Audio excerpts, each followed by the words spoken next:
Bismillahirrahmanirrahim. Alhamdulillahi rabbil alamin. Wassalatu wassalamu ala Rasulillah wa ala alihi wa sahbihi wa mawala. Allahumma razuqnal ikhlasa bin niyati wal qawl wal amal.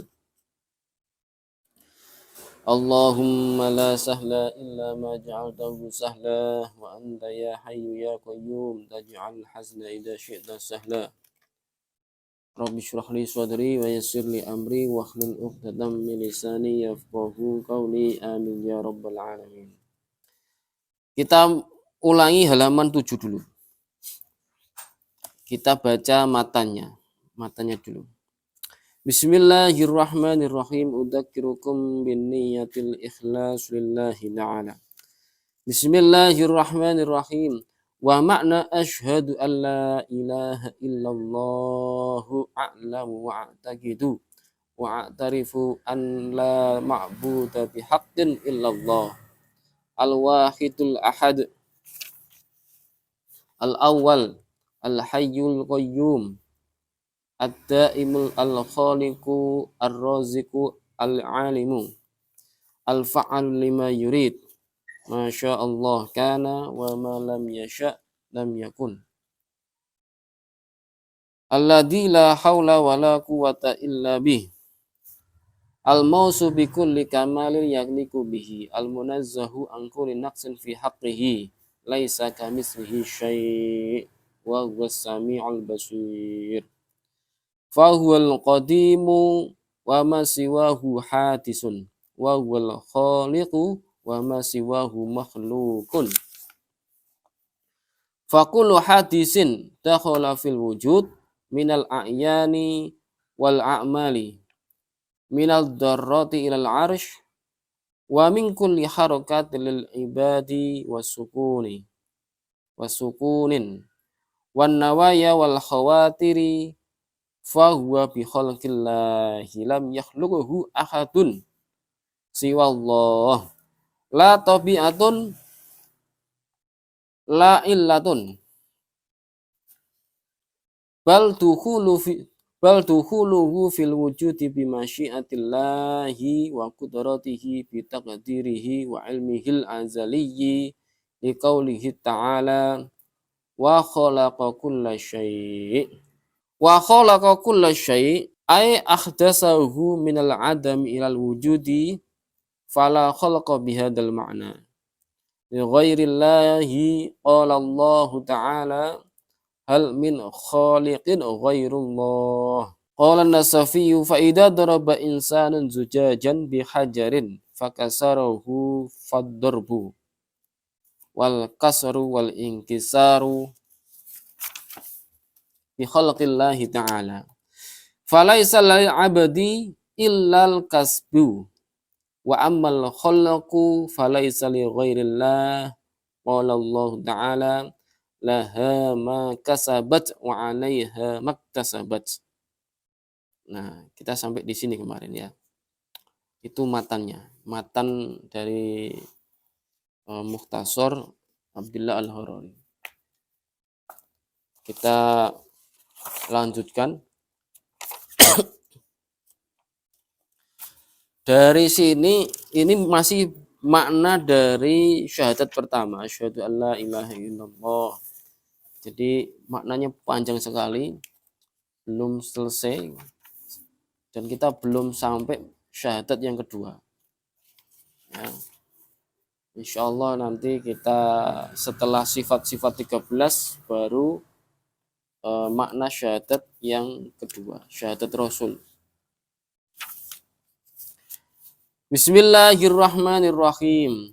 Wal yu'lam anna kalamahu subhanahu wa ta'ala sifatun min sifatihi sabitati lidatihil azaliyyi al-abadiyyi wa huwa ayyil kalamu qadimun azaliyyun labtida'a lahu kasairi ay baqi sifatihi ta'ala minal hayati wal ilmi wal qudrati was sam'i wal basari fa innaha qadimatun wa dzalika li anna datal azaliyya la taqumu bihi sifat la taqumu bihi sifatun hadisatun. Fayu'lamu min dzalika anna kalamallahi laisa harfan wala sautan wala lughatan wala yubtada'u wala yuhtatamu wa ammal lafdul munazzal fa huwa ibaratun an dzalikal kalami al-azaliyyi walidzalika yutlaqu alaihi annahu kalamullahi wa dzalik.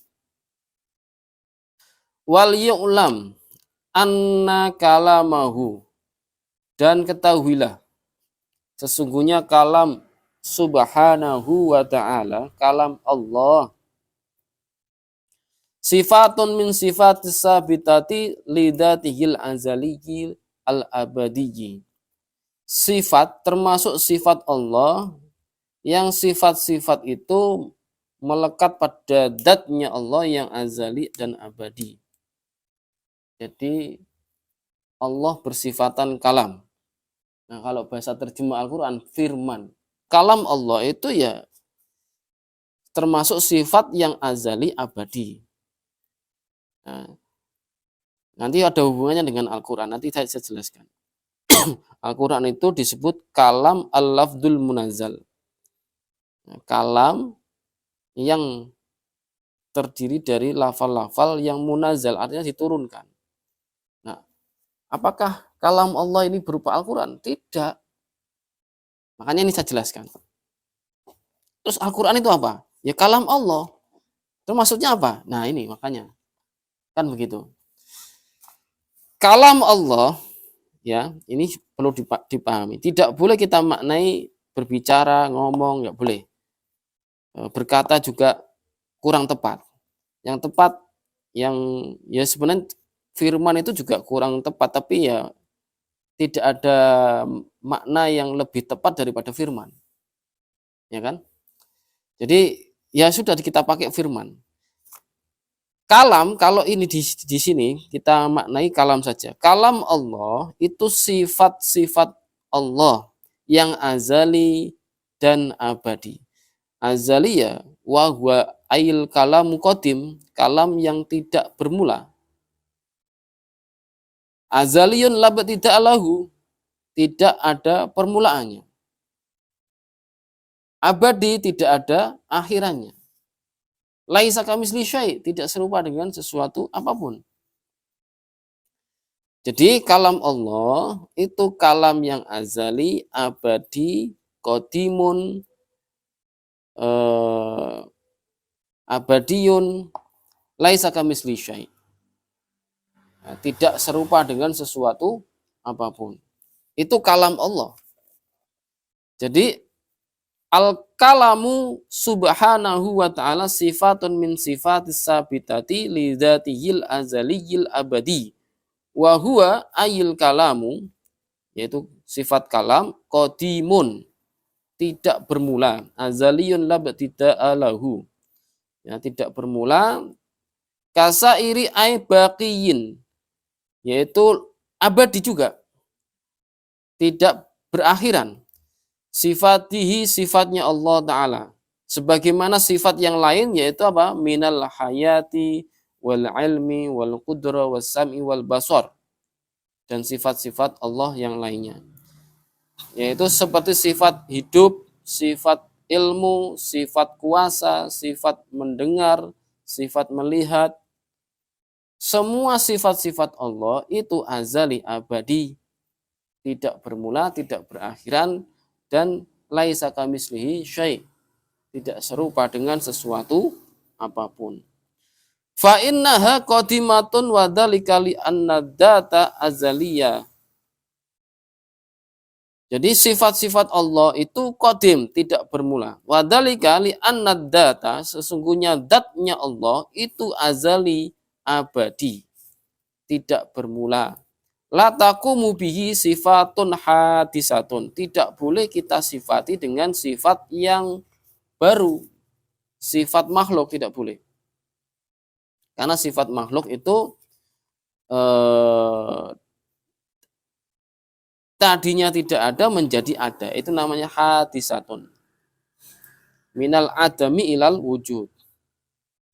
Fayu'lamu, maka ketahuilah min dalik, sebagaimana itu juga anna kalam Allah, maka kalam Allah laisa harfan, tidak berupa huruf, wala sautan, tidak juga dengan suara, wala lugotan, dan bahasa, wala yubtada'u wala yuhtatamu, tidak ada awalan dan tidak ada akhiran.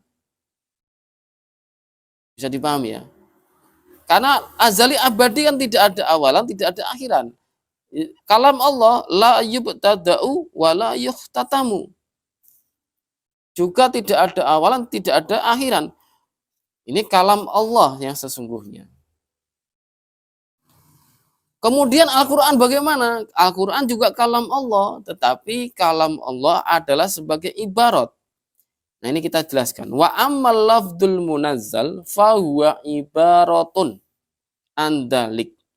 Andalik apa? Ya, kalam Allah laisa harfan wala sautan wala lughatan wala yubtada'u wala yuhtatamu.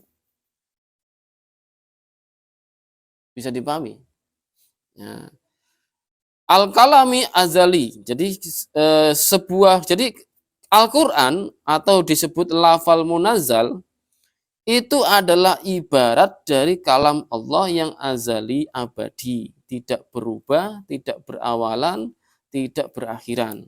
Walidzalika yutlaqu alaihi annahu kalamullah wadzalik. Dan itu mutlak kepada Al-Qur'an bahwa sesungguhnya kalam Allah ya sebagaimana yang sudah disebutkan tadi, tidak berhuruf, tidak bersuara, tidak berbahasa, tidak berubah, tidak berawalan, tidak berakhiran.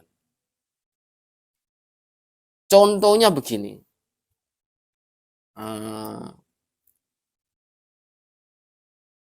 Kata api yang sesungguhnya itu kan sifatnya membakar. Kalau saya tulis api, apakah kertas ini akan terbakar? Tidak. Tulisan api itu adalah ibarat bahwa ada api sesungguhnya. Paham maksudnya? Ada api sesungguhnya. Nah, kemudian Al-Quran ini adalah lafal-lafal yang diturunkan oleh Allah ya sebagai bentuk wahyu kepada Nabi Muhammad SAW yang punya proses. Prosesnya mulai dari sak gelondong diturunkan ke Baitul Izzah, dari Baitul Izzah kepada Nabi Muhammad berangsur-angsur. Paham maksudnya? Nah, itu namanya lafdul munazal, lafal-lafal yang diturunkan oleh Allah. Ya, itu disebut sebagai wahyu. Gitu. Paham ya? Jadi wahyunya Nabi Muhammad, mukjizatnya Nabi Muhammad, ya mukjizat yang diperoleh oleh Nabi Muhammad SAW itu masih ada sampai hari ini. Apa? Ini lafdul munazal, Al-Quran, sampai ila yaumil kiamat. Paham maksudnya? Nah, jadi ini adalah mukjizat yang terbesar, salah satu mukjizat yang terbesar oleh yang diberikan Allah kepada Nabi Muhammad SAW. Bisa dipahami ya. Jadi al-lafdul munazal itu ibarat. Nah, seperti misalnya rokok. Rokok itu kan bukan rokok ya. Misalnya selain rokok, misalnya apa ya? Mencair kan teles ya. Artinya ada basahnya kan gitu kan. Kemudian kalau saya tulis air, ada tulisan air begitu misalnya, ada tulisan air, apakah di dalam sesuatu yang tertulis di situ ada air, apakah basah? Kan tidak. Jadi gitu, ibarat. Jadi sama-sama disebut kalam Allah, tetapi kalam Allah yang sesungguhnya adalah kalam Allah wa laisa harfan, tidak berupa huruf, tidak berupa suara, tidak berupa bahasa, tidak berubah, tidak berawalan, dan tidak berakhiran. Bisa dipahami? Maka tidak benar jika ada orang yang memaknai kata kun fayakun, Allah berkata kun. Tidak benar. Karena apa? Lafdzul munazzal itu kun, fayakun. Ya kan? Kun, kan gitu. Itu ibarat bahwa sesungguhnya Allah, makna dari kun itu Allah menciptakan makhluknya itu dengan mudah. Tidak ada sulit apapun dan mudah, cepat, tidak lelah. Apa maksudnya? Banyak orang mengatakan bahwa Allah ketika menciptakan sesuatu berkata kun. Salah itu. Makna seperti itu berarti apa? Dia sama halnya mentasbihkan makhluknya ketika membuat sesuatu baru berkata kun. Kan begitu. Itu yang pertama. Seandainya maknanya seperti itu, berarti tidak ada pekerjaan lain selain berkata kun. Bahwa di dunia ini banyak sesuatu yang terjadi setiap detiknya. Sampai hari kiamat. Apa maksudnya? Dan tidak ada pekerjaan lain selain kata kun. Berarti apa? Mustahil. Bisa dipahami ya? Jadi maknanya bukan berkata kun, tetapi makna kun adalah Allah menciptakan sesuatu itu dengan mudah. Tidak ada lelahnya, tidak ada bebannya, tidak ada. Paham maksudnya? Nah, jadi gitu. Nah, itu harus dipahami. Makanya di sini Al-Quran itu harus dipahami dengan pemahaman para ulama. Tidak boleh dipahami dari terjemahan, misalnya terjemahan Al-Quran, misalnya baca sendiri, tidak berguru, atau mungkin kata-kata orang yang tidak berilmu, dia hanya membaca dari buku-buku, tidak berguru, atau bahkan dari YouTube ataupun yang lain, bahwa mengatakan Allah menciptakan sesuatu mudah dengan berkata kun, bahkan repot. Nah, jadi itu enggak benar itu. Tulisannya kun benar, tetapi itu maknanya bukan berkata kun, tetapi maknanya Allah menciptakan sesuatu dengan mudah. Tidak ada kesulitan apapun, tidak ada. Bisa dipahami ya? Kita lanjutkan. Li'annahu, sesungguhnya Allah Subhanahu wa taala mubayyinun ay ghairu musyabihin li jami'il makhluqati fid dzati. Jadi sesungguhnya Allah itu ya ada secara nyata. Ya, ada secara nyata. Afillahi syak. Nah, tidak ada keraguan sedikit pun akan adanya Allah. Itu namanya, artinya itu afillahi syak. Ada secara nyata. Tidak boleh kita serupakan dengan seluruh makhluknya dalam zatnya, tidak boleh. Jadi zat Allah dengan zat makhluk itu berbeda. Ya, tidak boleh disamakan. Zat Allah laisa kamitslihi syai'. Sudah nggak usah dipikirkan. Ya, jadi nggak usah. Karena apa? Kalau kita memikirkan zat Allah tidak akan nyampe. Tidak akan nyampe. La fikrata fir Rabb itu maksudnya ayat fidatillah.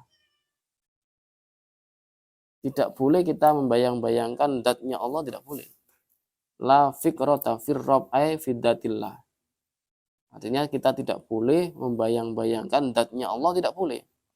Karena kalau kita membayangkan zatnya Allah, itu orang itu sudah terjerumus ke dalam tasbih, penyerupaan. Paham ya? Aidatahu la yushbihu dawatil makhluqat. Sesungguhnya zatnya Allah itu tidak serupa dengan zatnya makhluknya Allah. Tidak ada yang serupa sedikit pun. Satu pun tidak ada. Jin tidak terlihat. Apakah Allah seperti itu? Tidak. Malaikat tidak seperti itu juga. Angin, cahaya tidak seperti itu. Kan ada cerita di banyak manakib-manakib Syekh Abdul Qadir Jailani kan, datang sebuah cahaya di dalam munajatnya Syekh Abdul Qadir Jailani di tengah malam. Nah, Kemudian apa? Cahaya itu berkata, "Ya Syekh Abdul Qadir Jailani." Nah, kemudian langsung ditepis oleh Syekh Abdul Qadir Jailani. "Terlaknat kau iblis. Laknatullah wahai iblis. Ya iblis laknatullah." Kan begitu. Terus kemudian si iblis yang berbentuk cahaya tadi, ya, ngembo-ngembo Tuhan begitu. Kemudian kaget, "Kamu kok bisa mengetahui bahwa saya iblis?" Kan begitu. Kemudian dijelaskan oleh Syekh Abdul Qadir Jailani bahwa Allah tidak serupa dengan sesuatu apapun. Kamu berupa cahaya. Nah, itu yang pertama. Yang kedua, kamu berbicara ada awalnya, ada akhirnya. Ya kan? Kemudian iblis tadi sebelum ditepis oleh Syekh Abdul Qadir Jailani, Syekh Abdul Qadir iblis tadi mengatakan bahwa kamu sudah saya bebaskan dari syariat Islam. Kamu tidak boleh tidak sholat, kan begitu. Nah, ketika dikatakan oleh Syekh Abdul Qadir Jailani bahwa kamu melepas syariat dariku, bahwa sesungguhnya Nabi Muhammad saja itu masih sholat, kan begitu. Nah, terus kemudian apa? Iblis, kamu tidak akan saya ganggu dengan catatan, dengan syarat tidak boleh diceritakan kepada yang lain, kan begitu. Dikasih iming-iming begitu, dinegosiasi oleh iblis kan begitu. Kemudian apa jawabannya Syekh Abdul Qadir Jailani? Akan saya ceritakan begitu. Paham ya?